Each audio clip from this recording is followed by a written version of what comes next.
We can get started here. So this particular webinar is about preventing account takeover attacks. So thank you everyone for joining here. So these are, most of you, dozen of you joining us are our existing MSP partners, and we have been hearing from you a lot of these attacks recently where MSP owners and service managers, the senior folks in the MSP have been attacked with this type of attack where the adversary is able to take over, for example, Microsoft 365 account, or it's not limited to Microsoft 365. It also applies to any other SaaS application. And in many times, your hosted applications, like it can be your PSA, RMM, and other tools, any place where you log in, even with MFA. The important thing about this attack is that you can have any number of multi-factor authentications and so on, but this attack can still be orchestrated, right? And you will see how this is done and how we can prevent it. So I think this is a interactive session. I think there's a Q&A. Please ask questions. This is a live session. It's not a recorded session, and we will try to answer the questions along the way. Yeah. Quick intros over here. So I'll be doing most of the talking. My name is Farooq Khan. I'm CEO of Axiom. I take care of more technical side of things. I have Mike Gallagher with me over here. He takes care of more the business side of the things. And Umanath cannot make it here today because it's not only Halloween today, it's also Indian Diwali festival, the festival of lights. So he cannot make it today. So let's get right into it and how this attack is orchestrated. We'll go step by step. And I think it's important to understand how this attack happens before we can start looking at how to prevent it. Right. So what happens is it all starts with the phishing email most of the time, but it can start in any number of ways. Right. So what is happening is as a like MSP owner or any employee, you get a phishing email. So what adversary bad guy is doing is creating a fake domain and sending a phishing email. Like, and if you click on that link, so your path is you are logging into your Microsoft 365, right? This green path. So you want to go to the real domain like Microsoft login.microsoftonline.com. And the important thing is during this attack, you will not know that this attack is happening. You will think that you are on the green path. You are logging into your Microsoft 365, any other SaaS or any other application that you use, but this attack will be orchestrated in parallel. Like you click on the link, because this is a fake domain, you are going, so you click on the link and you go this path because you clicked on the fake domain, and you go number 3 on this path, and adversary intercepts the authentication request, like your MFA and everything. So once you click on the link, it's going to prompt you to do your Microsoft 365 authentication, and then the adversary is going to intercept that, and it's going to relay that to, for example, Microsoft.com, right?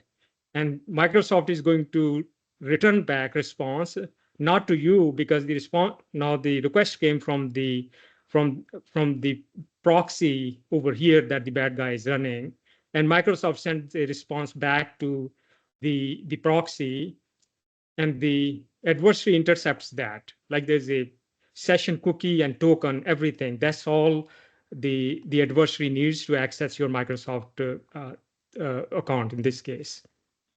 So what happens is once a bad guy has captured this cookie, it also relays it to you because they don't want to know that they have hacked into your account or has taken over your account. Like, and then you log in, you do business as usual, but the adversary has this captured cookie that it uses to access your Microsoft 365 tenant or any other application, right? And you don't know that in parallel, the bad guy has access to that, okay? And you might have done any number of MFAs over here because you will keep going through the proxy back and forth. You may have 2 level of MFAs, 3, you may have any web authentication. You can put in any mechanisms. That's not going to work because your cookie and token is going to be intercepted. And this, when bad guy is accessing this account over here, your Microsoft tenant, even Microsoft doesn't know. It will just appear like as you, like it basically created a clone of you. It's like you log in from 2 browser tabs, or 2 different browsers, or you logged in from the home and office. It just appear like that. But your account is compromised, and the bad guy has access to everything. Like, so this is the attack that we have been seeing, and our MSP partners have shared these stories with them, and they were asking us how XCM can help, and we helped them implement some of these controls. And we thought we now share this with the broader MSP community, because this applies to not only like few MSPs. We are hearing a lot from many different MSPs this type of attack. Okay, so this is how this attack is orchestrated. So basically, you receive an email. So I'm going to show over email over here, something like that.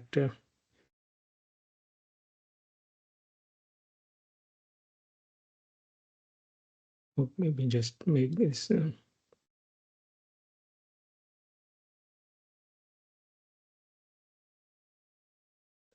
So you will get an email, something like that, right? I mean, if it's targeted at the MSP owner, it may look slightly differently, but I just made it like for today, like claim your Halloween gift basket. It looks like, okay, there's a limited availability, and claim your basket is just for the employees over here.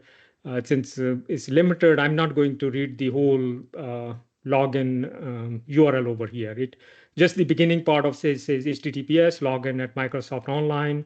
I'm good. I'm just going to click on over here. This is how, but it's not going to Microsoft. If you see in the link, the later is da502.spirity.net. So we created this link. As you know, spirity.net is also XCM domain. It's just kind of for this demo purpose, we created this domain. That means when I click over here, I'm not going to go to Microsoft. I'm going to go to the proxy that I'm running. And from there, I'm going to relay to your Microsoft account from over here. So you will see if I click over here, I mean, now I'm logged, since I'm logged in, it's bringing me over here, but let me just do it in a different browser. Like over here, I can go. Yeah, you see over here, and what is happening in parallel is, let me go to the proxy. I'll show you what is happening in the proxy. So this is the proxy I'm running. So what I'm going to do is maybe have someone else also click on this, then I can show you how I'm intercepting this. So you don't do multi-factor authentication or anything, so there's no risk in doing that, because this is just a demo. But I'm just let me just put that in the chat and see if you are able to click on this.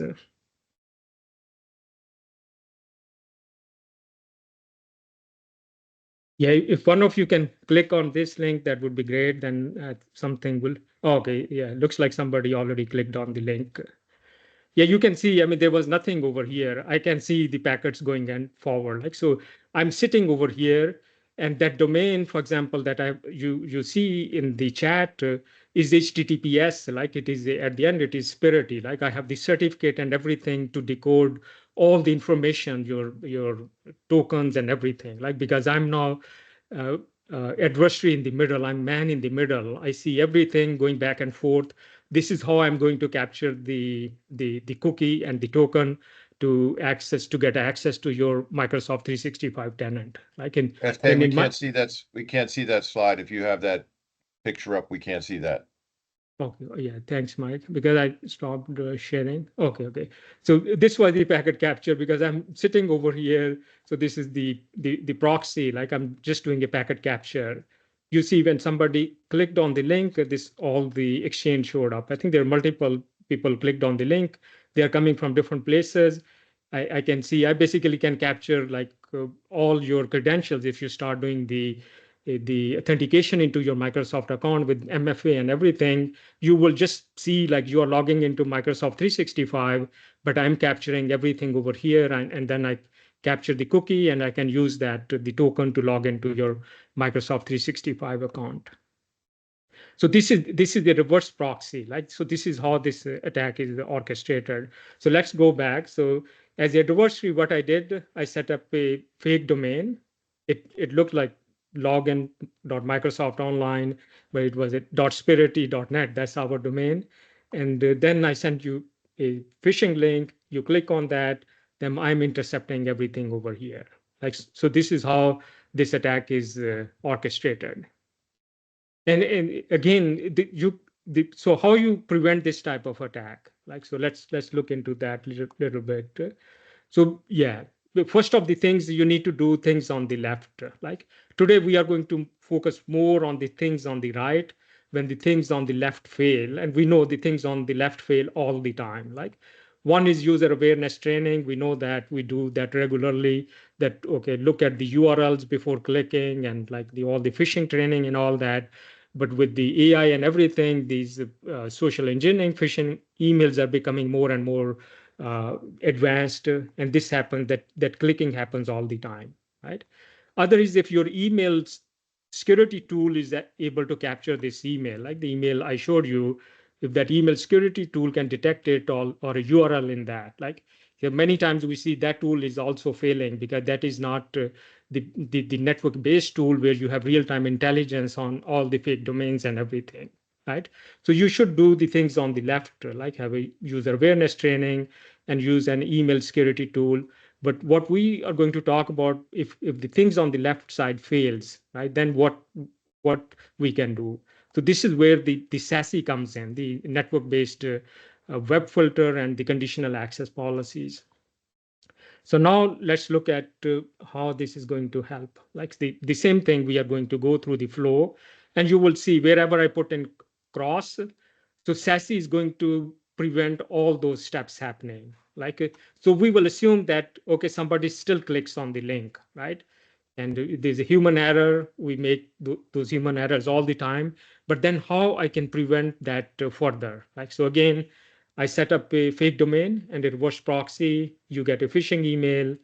You click on the link, but your MFA will not be completed here. So let me explain you how. So the first thing is if you are using SASE, you are going through the mesh now. That green line is no longer going directly because mesh is going to inspect everything.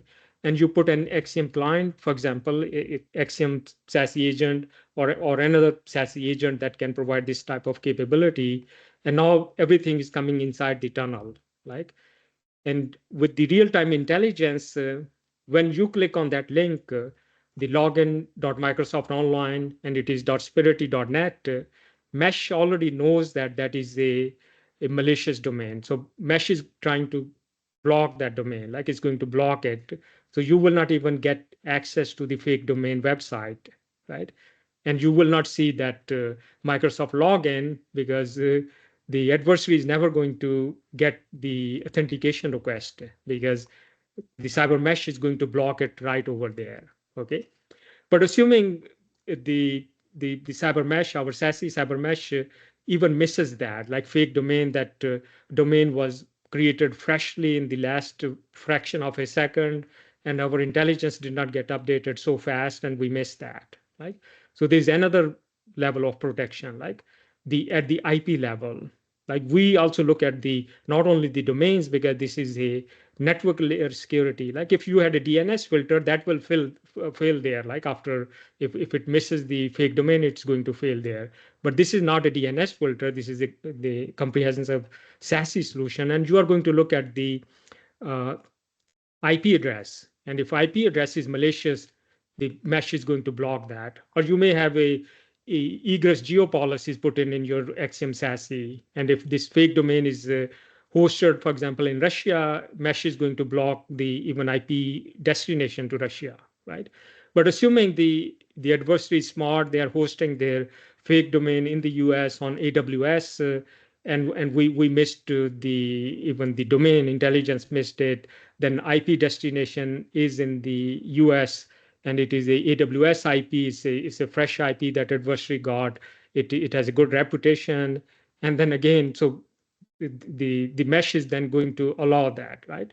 So if that happens, then what happens is then step 3 will be completed. You will go through the adversary. Step 4 will be completed. Adversary will capture the cookie.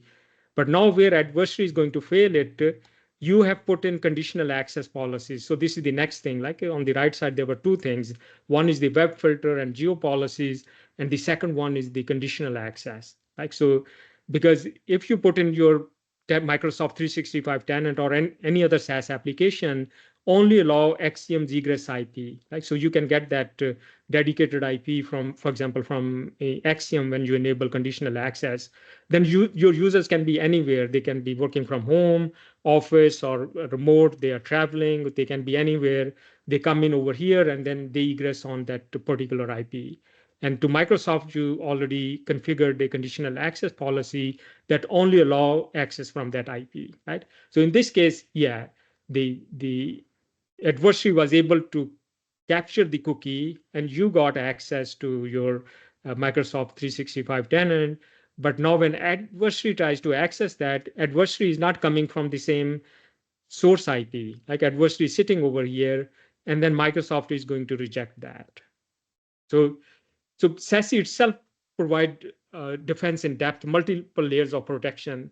But even if some layers in SASE fails, then you have this next layer to protect against it. So you can see if you implement all the things that we are discussing over here, it becomes very, very difficult, if not impossible, for the adversary to get access to your uh, SaaS application, like it can be Microsoft or any other, like or host or your hosted applications, right?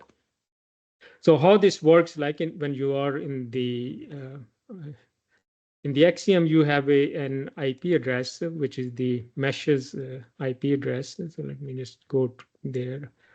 Looks like I have to. So if I do my IP address lookup, because I'm on Axiom right now, you see I'm connected to our cyber node in Chicago. I'm egressing on that IP, like that I'm going whitelisted at Microsoft. If the bad guy got access to my cookie, the bad guy is not going to come from this IP. So Microsoft is going to reject because you have put in a conditional access policy. So this, as you can see, this is the Axiom ISP IP address that you are going to get. Like so, when you enable conditional access, you can get that IP from Axiom. So a little bit I can show you in the console how you configure that those different things over here. Yeah, there's one more point. Let's come, I think, address that first. So, so this is important. Like to come from this IP, you need to be on Axiom, like just the IP address that I'm showing you, and you have configured conditional access policy for that at your SaaS application, right? But now you may ask, what if the bad guy is able to connect to your Axiom client for that tenant? Then the bad guy is also going to come out with the same egress IP address, right? Yeah, it's not easy. There are a number of things in place that will prevent the bad guy to do that. But another thing that now Axiom has enabled is that was showing you, you can enable the axioms.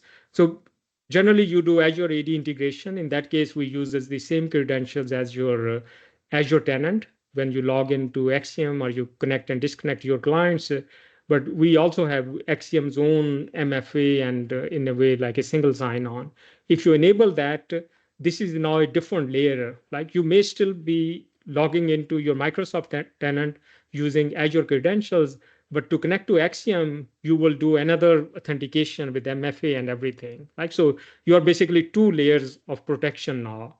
So for the bad guy to get to your Axiom client, they need to compromise the Axiom's MFA and all that. Like so, and that's not because you are connecting to clients, and that can not be done with the phishing link, because when you connect to Axiom, you are not you have to come to Axiom to get authenticator. Like so, the man in the middle that is not going to be applicable in that case. So this is another layer of protection that you can enable for authenticating Axiom.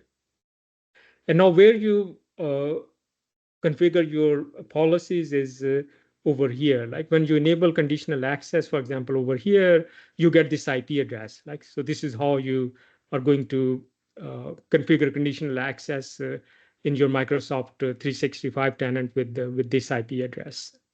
Okay. And then where is the all the malicious domains and everything? Yeah, you don't need to do much because that's Axiom's responsibility as part of our SASE service. We have all the threat intel sources, like millions of real-time entries. Like if, for example, this EvilProxy attack happened with the fake domain in Thailand, like we will know that in a split second. And if the same phishing email you or your employee click on that, that will be blocked by Axiom. Like, so this is just part of the SASE servers, like blocking all the malicious domains and all that. You can see the type of feeds that we are using over here, and you can enable more to make it more aggressive so that more and more things will be blocked in that case. So these are the different things you will configure in SASE to combat these attacks. So let's go back to the list of things you will do. So you will do the left side thing, user awareness training and email security, because if it is a phishing email, if it can be blocked by the email security tool, then you are not going to get to the fake domain to begin with, right? Because there's no email for you to click. But this happens. Then the things that we looked at is really the network-based web filter, your geo policies, IP level policies, and the conditional access that we were looking at.